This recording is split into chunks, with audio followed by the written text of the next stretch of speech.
afternoon, everybody. Thank you for joining us this afternoon. We're celebrating National Poetry Month here at the Milford Town Library.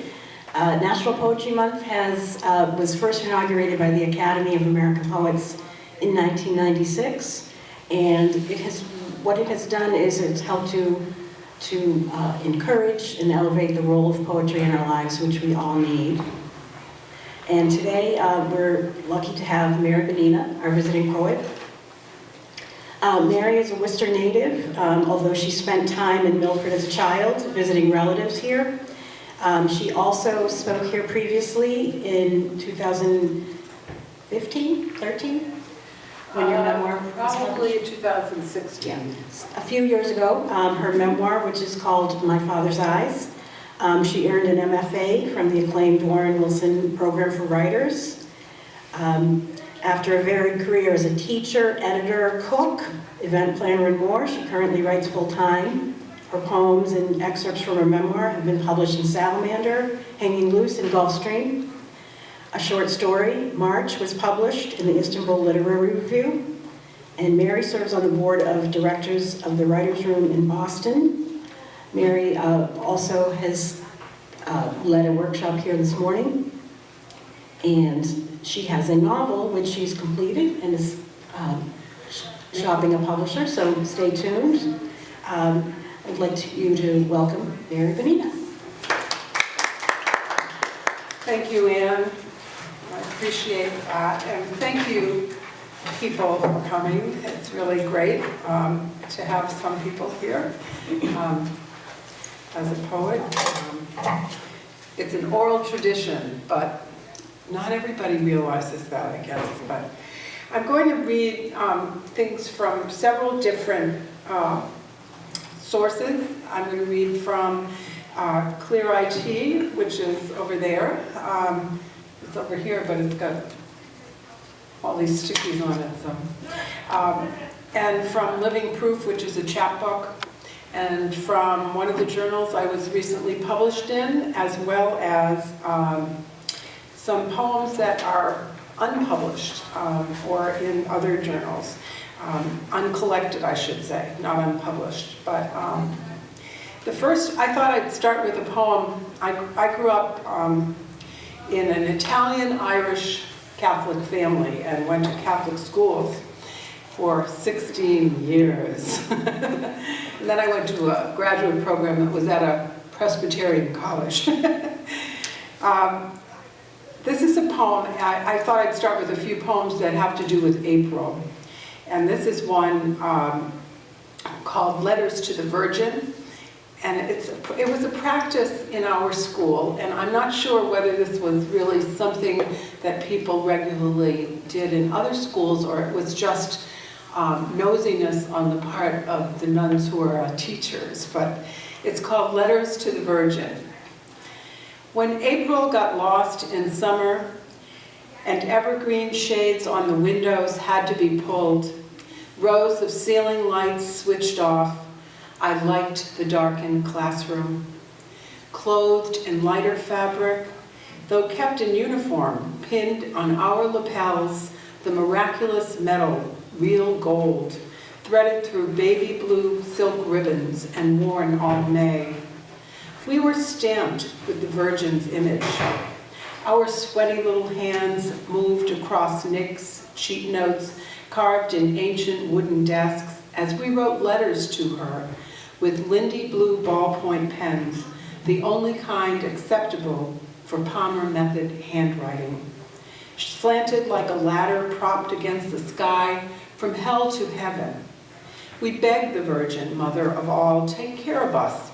Intercede for the cousin with the drug problem, the friend's crippled brother, father without a job, motherless child. Anything and everything, no censor, no human eye, or so we were told, would ever read our letters of supplication, going up in flames, burned in the convent furnace, smoke drifting straight up to Our Lady, who must have been able to translate the blackest soot, discern meaning. So There were all kinds of little practices like that in our schools. This poem is part of a portfolio of poems that a poet named Bill Corbett, a Boston poet who died just this year, put together to commemorate and to raise money for the Boston Marathon survivors. It's actually a poem about flowers. It's springtime, but it's also, I think, kind of a metaphor for those fallen on the street. Hot. Oh, June's white peonies are shamed in front of houses all along the avenue, brought down in an early stifling heat.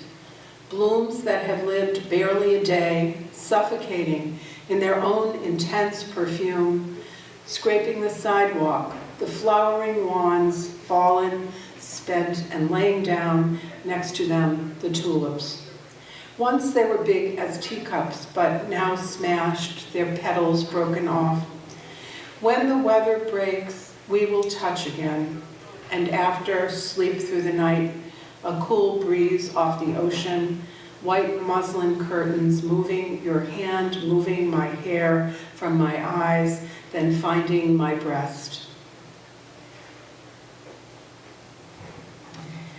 My mother's birthday was May 1st, May Day, and I have a series of poems that were inspired, though that seems like the wrong word, by her dementia. And there are 9 of them in the series. I'm not going to read them all. I'm only going to read one of them because it has to do with her birthday. She was May Day birthday, and she always talked about getting a May basket when she was younger.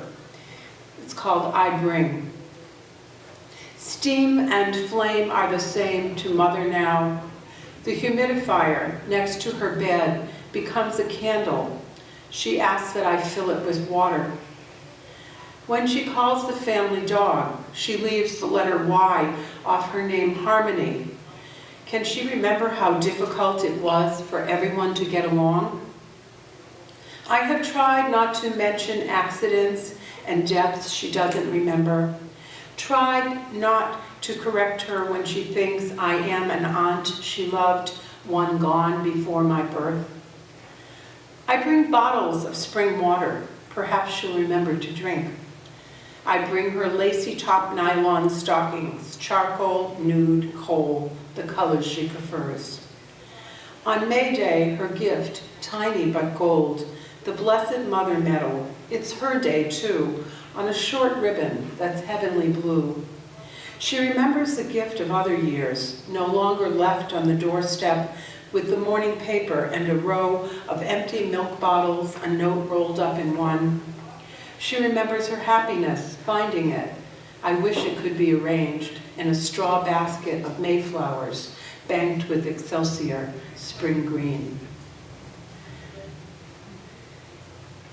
So I write a lot about family, actually, in all of my work, not just the poetry. In the memoir, of course, is a family memoir. And the novel I just finished is about 2 intertwined families. This is a poem I wrote and found recently. I totally forgot about this poem, so I just started sending it out to places. And I wrote it when my son was very small. And he's 28 now, so he's not very small anymore. He's taller than I am. It's called Fever. My son believes messages are conveyed. Sitting up in bed, middle of the night, he wants me to tell him what it says, to read the words on the framed poster that hangs on the bedroom wall, the airplane with the Lips logo painted on the side, Rolling Stones American Tour, 1972. In his delirium, he has seen too much.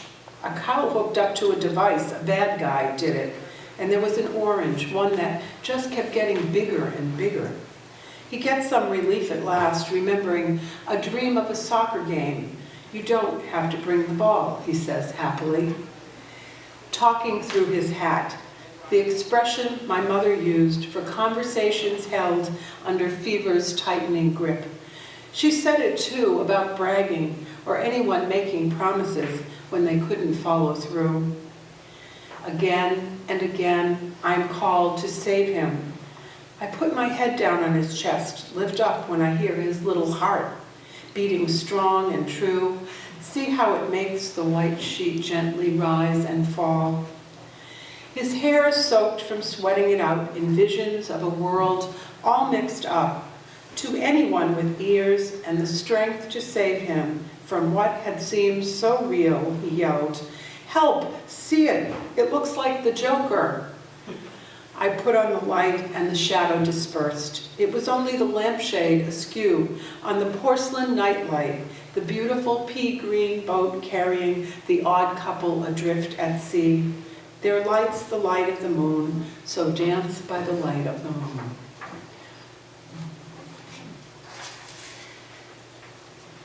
So this one is also for Johnny. I drove him around a lot when he was growing up. I drove him to music lessons, I drove him to school, I drove him to art class, to sports, and to birthday parties, and the museums, and wherever. And so this one is from a time when I was driving him across Boston to go to school. It's called Morning Commute. Sleepy boy in the passenger seat, my charge, my joy, my sidekick. Oh, look how the coyote considers crossing the boulevard to the river. How at the cemetery gate a wild turkey sneaks an exit. Remember always the day of the heron, a great blue appearing in front of us, no one walking, no other cars, just ours heading over the hill crest. And there it was, my God, a God. So graceful, huge, slow to move, lifting up with fan wings, each the size of you, taking flight across the outbound lane.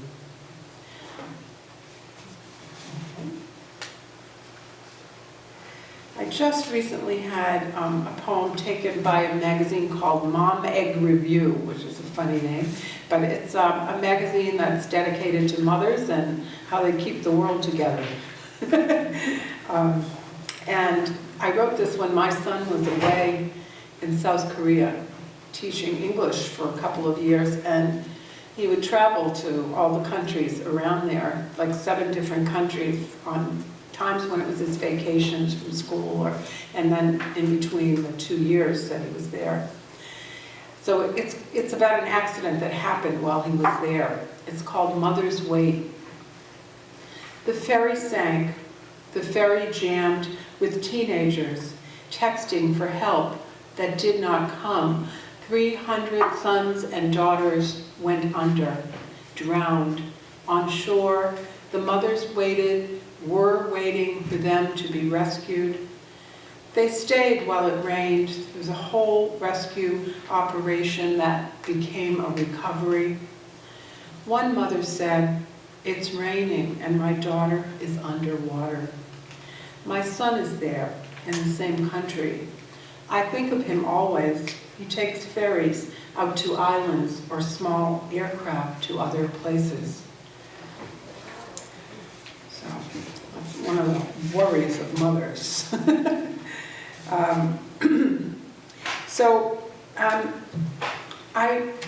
I wrote a memoir about my father, but I've also written some poems about him, and I want to read 2 of them. The first one, I don't know why I'm reading them in this order, but this is the way I wrote it. This one is, my father lost his sight. As I was growing up, he was gradually going blind, and my memoir is about being a guide for him, actually describing the world for him during those years. And I was just a kid, but I was going places with him, and it's probably the reason why I'm a writer now, because I spent all this time focusing on descriptions and trying to be economic about what I said to him, because he didn't want me to tell him everything, because he wanted to keep remembering what he used to see. And so that's probably why I write poetry. Anyway, for a long time he worked in a factory, in a machine shop as a tool maker. And he was losing his sight then, and somehow he was working in this minefield, you know, where there were dollies running around and there were furnaces and there was equipment that could hurt him. But he did this job by road for a long time, I think. But after he left that job, the second poem I'm going to read, it takes place when he has that job, when he hasn't really owned up to the fact that he's going blind. But this one is after he went blind. He had restaurants and cafeterias in different places. And this one I wrote, he had a cafeteria at the Coast Guard building on the Northern Avenue waterfront in Boston. It was a lovely location and a very big operation. And he managed and ran this cafeteria. It was his business, and he was totally blind at the time. It's called, this poem's called A World in Memory, Biagio John Bonina. When the kitchen got too hot in summer, my father would stand at the screen door, looking out onto the deck and beyond, just as if he could still see. But he wasn't trying to fool anyone, not anymore. He wanted only to catch a breeze off the water. And on days when humidity took over and then a sudden storm came up, he would go out and stand beneath the overhang of the roof and listen, just listen, to the world being defined in raindrops. Then he knew the limits of our physical world, not his own boundless mind, his way of being. Blind and in a storm, the wind and thunder gave our world a ceiling, invited him in. Hearing the wind and the rain coming down, it was all sketched out. There were real boats rocking in the water, sails flapping, music out on the deck when rain drummed on the metal railing and the wooden benches. Next dock over, surprised tourists in line at the ticket booth for harbor cruises would be screeching, not wanting to get wet. They'd run in his direction, take the ramp up to where he stood, and he'd let them into his restaurant through the kitchen door. He didn't go in right away himself, but stood, listening to fishermen offloading their catch, working fast in the rain, tipping ice out of bags into coolers, packing lobster or cod. As he waited until the job was done, a truck was waiting too. He'd heard it beeping on the dock, backing up to the boat. He could have done without the engine idling. Not that it distracted or obscured, but rather it reminded him of what he had lost. So that's after he lost his sight. And this is when I had two sisters and one brother. And this poem was written after he was already knew he was losing his sight, but he was still working in this machine shop and pretending. And my mother had the four of us and going crazy with us while he worked like 6 days a week, double shifts. And so we missed him. It's called The Reindeer of Green Hill. And Green Hill used to be a huge park in Worcester. It had reindeer, real reindeer. We used to go visit them. And 4th of July fireworks used to be there. There was a band, a gazebo for band concerts.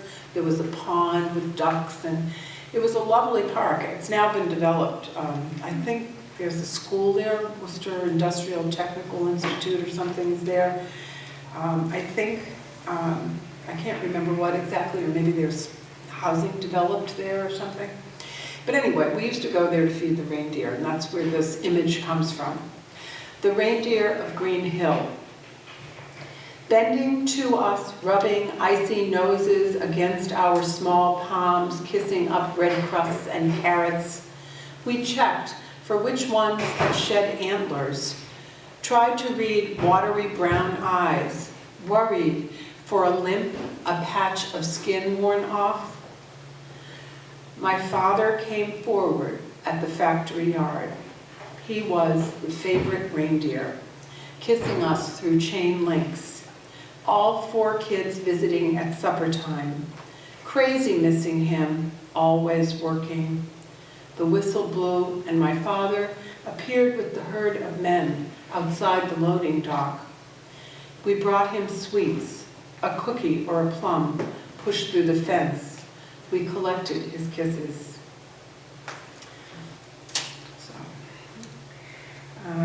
He actually had a much better life after he lost his sight as far as, his work life went. As you can see in the contrast there. He was no longer a reindeer. Let's see. So I didn't just write about my father. I wrote about my mother, and wrote about my sisters and my brother in my book, but in my memoir. But this is a poem. It's a 3-part poem, and I'm only going to read one part. It's called Escapes. The whole 3 poems are under the title Escapes, and then the others are We Swim, Mother Reads the Newspaper, and Sheep Shack. But I'm just going to read Mother Reads the Newspaper.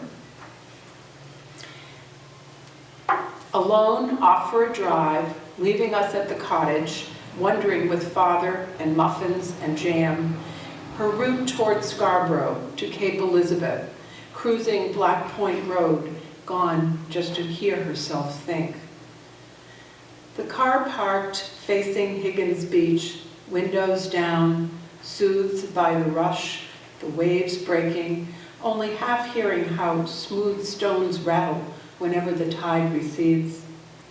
She read the morning paper, front to back, then returned just as we began to worry. But too soon we forgot we'd missed her. I'll leave you, I'll leave the whole damn bunch of you, she threatened when we misbehaved.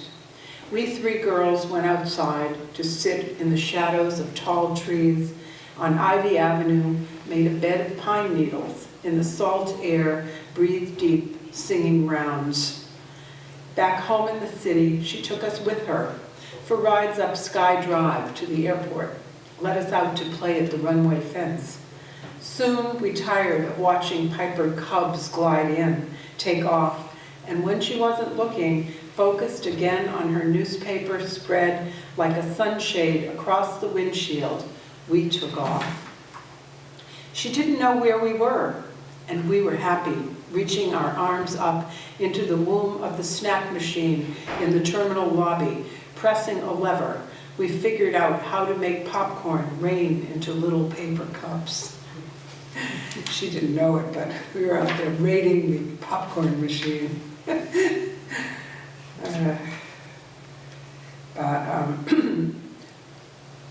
This is called, let's see, where is that?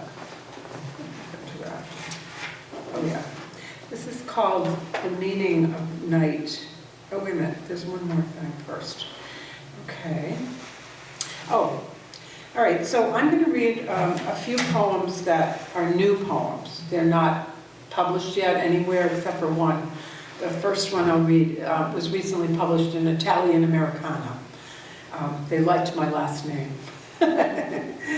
Actually, it's a great magazine, and it's a lot of the people are connected to the Italian American Writers Association, which is a huge national organization. They actually have there's a little bookstore run by Nicola, I can't remember his last name, in the North End, called I Am Books, which stands for Italian American Books. It's a great little bookstore. I've read there. And so I've met some of these people, and that's sort of how I ended up in this journal. This one's called The Photographer. She thinks I hold my head too high. Then when I don't look up at her lens, tells me not to lower it so much. I fear being altered by a new position, a changing light. I think I know my own soul or spirit. When she points her camera at me, I want her to see something more than a scar or a streak of grief or worry running across my forehead. I frustrate the photographer who says, relax, has me change from blouse to sweater, then back, Makes me serious, light, pretty, cute, fierce, poetic, and professional. My clothing is meant to allow me some respect. Once I was grateful just to have one pair of shoes, some soft shirts, a warm coat to keep out ferocious wind or icy rain. How carefully I chose those shoes and shirts and coat, how I took care not to wear them out too soon. I am in each frame captured, not whole, but in part. On the wall behind me there is a shadow the photographer says she can remove. All right. So, I have a lot of writer friends, and this poem is dedicated to Ron Schreiber, who passed away about 8 or 9 years ago, I think. He was an editor of Hanging Loose Press in New York. He lived in Boston, Cambridge, and he taught at the University of Massachusetts, Boston for many years in the English department. This was a poem I wrote when he was dying, and it may have been the last time I actually saw him. Yeah, I don't really know. I don't think I have to say anything else about it. It's called With Dignity. Summer, humidity, and silence fuse, thicken the air, a warning to wait until he says he needs something. Shut the door, open a window, switch the light on or off, whatever he wants. Outside, children at play squeal. The real thing he wants is for his life to go on. When he gets up to go for milk and berries, resist holding his arm. Just walk alongside him in case he starts to fall. And when he does take a seat at table, he breathes and sighs for the missing cereal, and he's up again to the pantry shelf. And finally, pouring breakfast into a bowl, he sits, eats a little, yet gushes, still the gourmand. About the berries bought fresh from the greengrocer on Huron, who gets them fresh from Varil Farm. The phone on the table in front of him keeps ringing, and he keeps answering calls. How people do go on without asking, what's up? Go on about so-and-so and the party, like a Lou Reed lyric, gossiping, forgetting they know that anything is wrong. And he lets them go on for a while, listening while they keep talking, and all he says is, oh. He says, uh-huh, and finally, thanks for calling. There's an expression, I'll let you go now. It's not something he would say, not now. That's not what he wants, to let anyone go. But he did let go, collapsed next to his bed, fell into the lotus position, calling out, his companion finding him like that. At the hospital to see him one last time, I thought he could have been singing, his mouth open, forming a long no, or open like a bird, waiting for mother to place a seed there. Ron was quite a character. Certainly loved life. So we all have things in our lives that are challenges, and a lot of times we hope we can do something that, helps the situation, makes it a little better, and we try, and sometimes it doesn't do any good.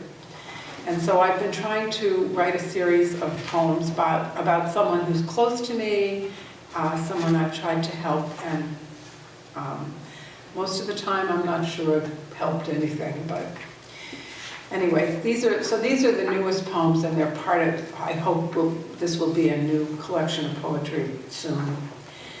The meaning of night. I never until that night thought that life could be so long. Never prayed for the swerving clock to resume its steadfast course. But wanting release from the sickish yellow glow of the neon ring, a ceiling light in the kitchen where fear made a meal of your stolen sleep. Yet that is what I thought, that life could be so very long. Mistakes. So little of life I bring to the hospital ward, where frolic is the mood for Saturday night visiting. I say, you have gained a few pounds since I saw you last. In the background, the television on, playing those solid gold tunes we remember from our youth. The bumblebee and the flowers growing on the card my innocent child drew has a skeleton face, an honest mistake. He doesn't know what's wrong and why he must wait in the hospital lobby alone. Last time it was the newspaper you didn't want to see, the front section of living pages, banner headline crying out a reminder. Even that wall clock moves too slowly, makes me begin to wish it wouldn't, makes me think that life is too long, when always I thought it slipped away too fast and was gone before we knew it. And there's just two more in this series. Away, but not away. I lie that I have no phone connection, that I will be so far off the grid this trip, almost always on the island floating in Fundy Bay, that I can't talk to her. When she asks, how long will you be gone? I double the length of time I will be away. I don't say anything about the tower signal, the ding you can capture across from the Congregational Church on the highest hill in the town where the sun will rise first before it does anywhere else in the country. I have put an 8-hour drive, almost the entire pine tree state between us, as well as a vast sky, not scratched by planes melting into an ocean of so many blues. I will stay on this bold coast where there are no tracks for passenger trains, and every day I will take the causeway to the island, the bridge where I'm required to present a passport which she does not have. Yet while I am away, she stays with me. She eats the shellfish I eat, has a cocktail with me out on the deck where I watch the granite face of another island in front of me. And at night, she lies in the bed in the extra room, and I hear her whimpering and sighing, and it does not matter if the moon is full or not. Out hiking through woods alone one afternoon, I come to an opening and the gift of a beach I name Independence Point. I pick up a seashell, put it to my ear. But it's not the ocean I hear, it's her whine and the incoming waves of my own blood. And this is the last one in that series, When I Say Mercy. And it begins with a quotation from the book The Secret Life of Bees by Sue Monk Kidd. The world will give you that once in a while, a brief time out. The boxing bell rings and you go to your corner where somebody dabs mercy on your beat-up life. Unlucky 13 long stems, the red roses that may have been, just for a moment, in someone's hands, that someone who before going limp held them, then falling, cutting diagonally across predictable black and white squares, looking as if arranged that way on the tile floor. And above those fanned out flowers, a strand of pills, not pearls, makes the arc of a necklace, a choker. This, a painting of the kitchen, hangs in my kitchen next to the cooking stove. Was it painted before or after she dated the security guard who wore a holster that held his gun? Maybe they had not yet met or had just broken up. So instead, the pills and the coma brought on, then what's called treatment. When I say mercy, I don't mean the river, misspelled, the order of nuns, or the exclamation.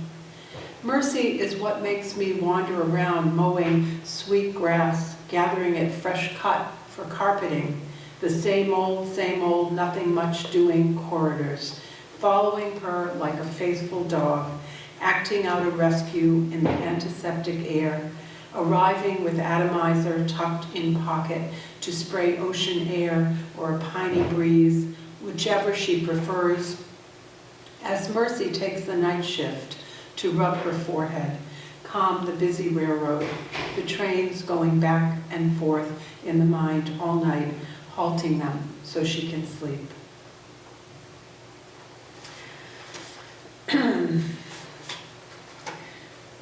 So, a little bit more upbeat, the last poems. The last group is, this one, there are a couple of poems that I wrote that I thought of because of all the stuff going on related to immigration right now and the southern border.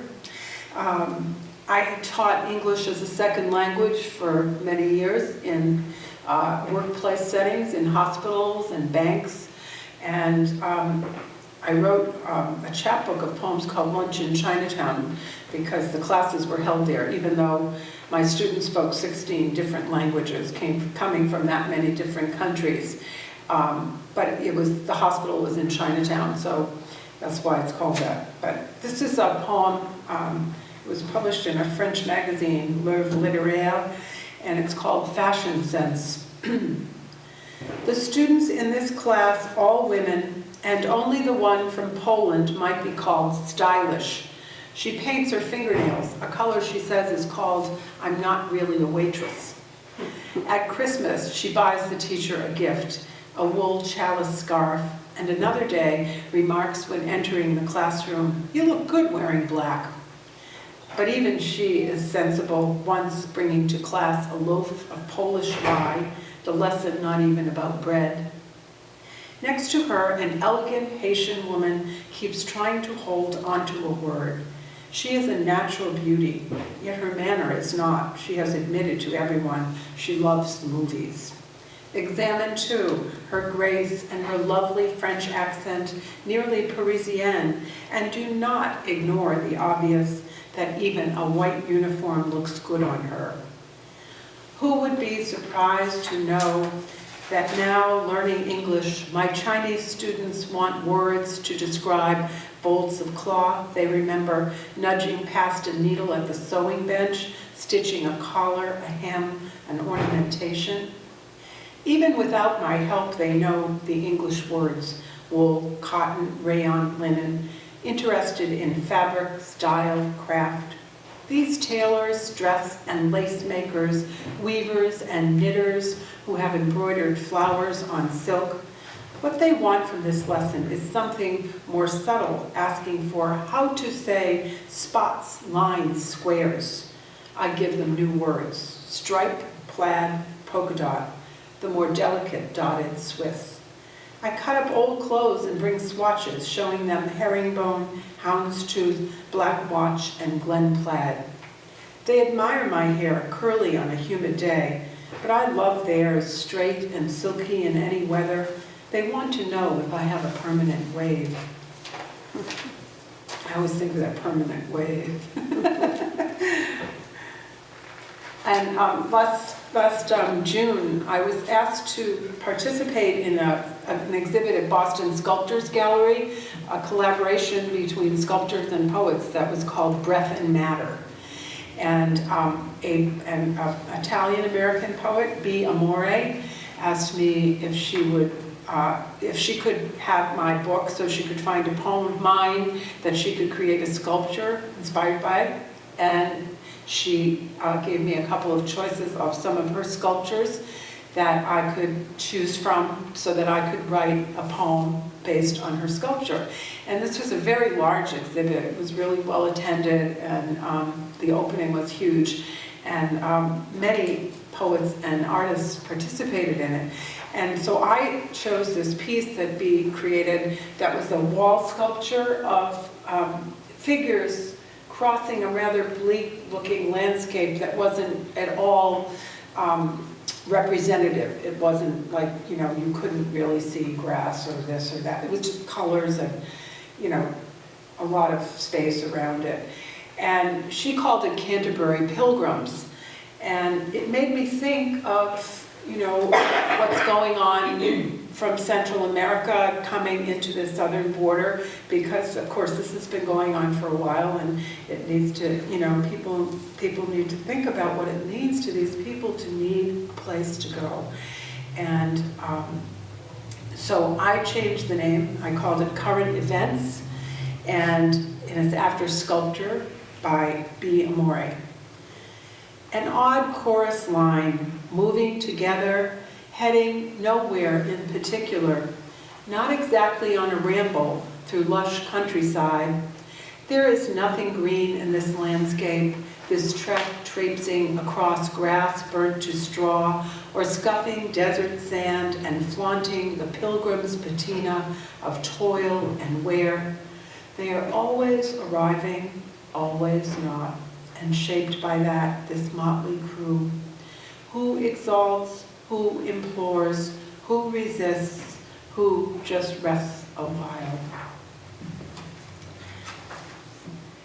So the other, this is one last poem. I've done a lot of traveling lately. I'm going to read from Clear IT 3 short poems that are based on a trip that I took to the island of Dominica in the Caribbean.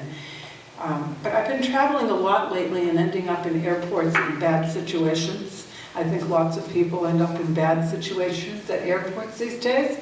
And I stopped checking my bags because they get lost every single time. And I don't know if that's just American Airlines or everyone does that. But I am now just, bringing carry-on and my backpack. So this is from the last time my bags were lost. It's called At Baggage Claim. One shoe, only one, a black ballerina flat, always in fashion, appears with baggage, sports gear, suitcases, arriving from Charlotte. The shoe going in and out the window, circling the track without mate or owner. I laugh at the one shoe, even take a photograph, text it to a friend. Passengers haul heavy stuff, wheel it away, and the shoe is no longer funny. The shoe is alone. I am alone at the carousel. And my bag? My bag is lost. The shoe enters the window and doesn't come back. No more luggage from Flight 4935 will be riding the track. The airport muzak does not do the situation justice. You and I have memories longer than the road that stretches out of here. The bell rings, the carousel starts, and here comes the shoe. Could it be that someone behind the curtain, one of the workers, sends it out day after day, hoping for a reunion, or sends it out to entertain the tired and disgruntled passengers, like me without pajamas and toothbrush? A complaint must be lodged, a search initiated. I have spent far too much time in airports. I report to the window marked lost. My worry is shiny like the patent leather shoe. I actually still have that. I still have that picture on my phone, if anyone wants to see it. I mean, that's probably why I missed my bag going around and somebody else took it home. Okay, so I went, I did some work for someone, and my pay was to go visit her. She lives in part of the year on the island of Dominica. It's where they filmed Pirates of the Caribbean. It's a nature island, lots of mountains, and people go there to hike. There are volcanic lakes that you can walk up into the cloud forest, and waterfalls and a boiling lake. It's very beautiful. So, but being a mountainous island, it's a little scary landing. So this is called the landing. You have to go on a small plane from Puerto Rico to get there. In the little plain of prayers, we look out little windows, watch the mountainside as it grows, as the pilot rubs our noses in it, in the terrifying angle of our course. We drift, first look, a calculation, and then The pilot gunning for a landing, quick descent, seizing opportunity. He knows there is only one, and all of us on the little plane of prayers hope he's found it. The boy in the next seat asks for his future. Do you think there is a flat place to land? We hear progeny, old age, the longing of the ages in that logical question. No one answers. We can only pray to ourselves. As the little plane moves away from a placid sea below, we keep silence, the earth shown to us as if through a magnifying glass, grotesque, because we are too close. We do bump down our yes, settling in a dust cloud, dirt landing strip, appearing out of nowhere, blessing our magician, pilot, guide. It's a cow path, really, that we travel, becoming, after a while, tarmac. We breathe with the terminal in view, Melville Hall, shack of a wayfarer station, the journey beginning again.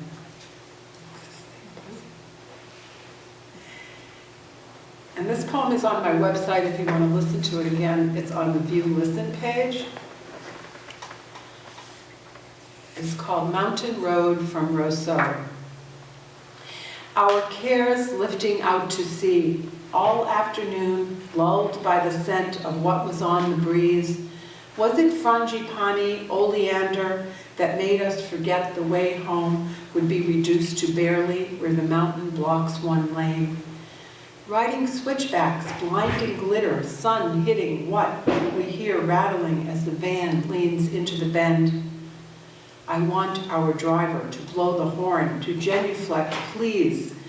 It's a day when the market is closed, yet farm trucks don't stay idle, although empty of the usual citrus, coconuts, chickens, packed instead with tourists off the ship we saw, docked in port at Rousseau. We swallow hard, hearing cries of merriment and terror as the vehicle comes down hard down the mountain.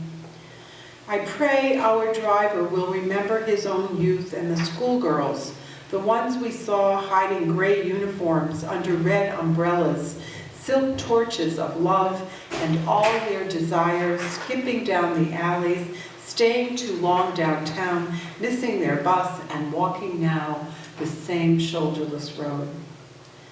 In the van's front seat, my son Johnny rides shotgun, holds his breath, pretending to be brave. We are all afraid, I want to tell him. Even the driver who refuses to bow to the sharp cliff dropping off one side, to the stone on the other jutting into narrow corridors of the heart. And you've all been a great audience. This is the last poem, a praise poem. And I'll just say that all these names that are in this poem are really names of buses that I saw in Rousseau, Dominica. They were all named, not numbered. So, and Rousseau is an interesting place. It's where, I don't know if anyone ever read the novel Annie John by Jamaica Kincaid. She grew up in Rousseau. That's the city on the island. And also the writer Jean Rhys, she actually wasn't French, I think she was British, but she was born there. And she went back to this island years later, and this is what she said about it in her book, Voyage in the Dark. It was like being born again. The colors were different, the feeling of things you had right down inside yourself was different. And that's sort of what travel does for you. It makes you look at things really differently. Generosity, a short litany before sleep for Rachel and Curtis. Praise the downtown street. Praise all the buses departing Rousseau, which have names, not numbers. Praise sweeties, God's in control, too much to mention, not mine, general love, and Pascal, my favorite, the Because bus. Praise for Carmen Watt and her licensed tavern, the menu on a hand-painted board. Praise the blood of island fruit and herbs, juice made of sorrel, soursop, cherry, barbadine, grapefruit, carambola, pineapple, orange, passion fruit, guava. Praise the light breeze that sweeps the coconut palm fronds. Praise the rain coming down heavier, dousing the smoky fires. Praise that someone who is humming. Praise then the whole forest humming too. Thank you. Thanks so much for listening.